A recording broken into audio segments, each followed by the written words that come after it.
بسم اللہ الرحمن الرحیم۔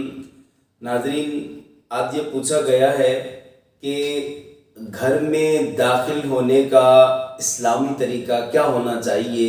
یہ ہمارے پیارے بھائی ہیں خلیل احمد دبئی سے۔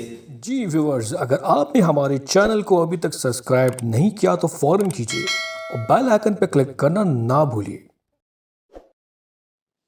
ناظرین، گھر میں داخل ہونے کا جو اسلامی اور شرعی طریقہ ہے، دیکھیں اس کے متعلق جو ہے احادیثیں ہیں۔ ایک حدیث یہ ہے کہ آقا علیہ الصلوۃ والسلام نے ارشاد فرمایا کہ جب بھی تم میں سے کوئی شخص گھر میں داخل ہو تو وہ کیا پڑھے؟ بسم اللہ الرحمن الرحیم۔ یعنی گھر میں جب آپ جو ہے پہلا قدم رکھیں گے، جب جو ہے پہلا قدم رکھیں گے سیدھا، تو آپ سب سے پہلے بسم اللہ الرحمن الرحیم پڑھیں گے۔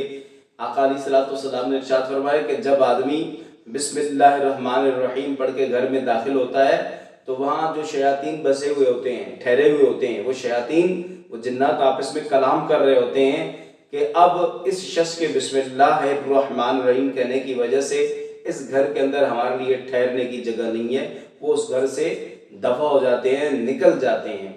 اسی طرح آقا علیہ الصلوۃ والسلام نے فرمایا کہ جب مسلمان اپنے گھر کے اندر دسترخوان پر وہ بسم اللہ الرحمن الرحیم پڑھتا ہے تو پھر وہ شیاطین آپس میں کلام کر رہے ہوتے ہیں کہ اب اس گھر کے اندر ہمارے لیے کھانے کے لیے بھی کوئی حصہ نہیں ہے، وہ وہاں سے رفع دفع ہو جاتے ہیں۔ اس کے برعکس آقا علیہ الصلوۃ والسلام فرمایا اگر کوئی بغیر بسم اللہ کے گھر میں داخل ہوا تو شیاطین آپس میں کلام کر رہے ہوتے ہیں، جنات اب اس گھر میں ہمارے لیے ٹھہرنے کی جگہ ہے۔ اور اگر دسترخوان پر بغیر بسم اللہ کے جو ہے کھانا شروع کیا جائے تو شیاطین کہتے ہیں کہ اب اس گھر کے اندر ہمارے لیے کھانے کا حصہ بھی بن گیا، وہ ان کے کھانے میں بھی شامل ہو جاتے ہیں۔ تو آپ بسم اللہ الرحمن الرحیم کو اپنا وظیفہ بنا لیں۔ بسم اللہ الرحمن الرحیم پڑھنے سے انسان کو اللہ تعالیٰ کی رحمت ملتی ہے، اللہ کی قربت ملتی ہے اور پاک فرشتوں کی جو ہے صحبت ملتی ہے۔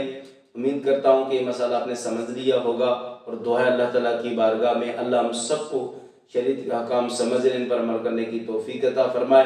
ناظرین، آپ جہاں کہیں سے بھی ہو، آپ کے دل میں جو بھی سوال آئے آپ کمنٹ کے ذریعے پوچھ سکتے ہیں، انشاءاللہ آپ کو قرآن و حدیث کی روح سے آگاہ کیا جائے گا۔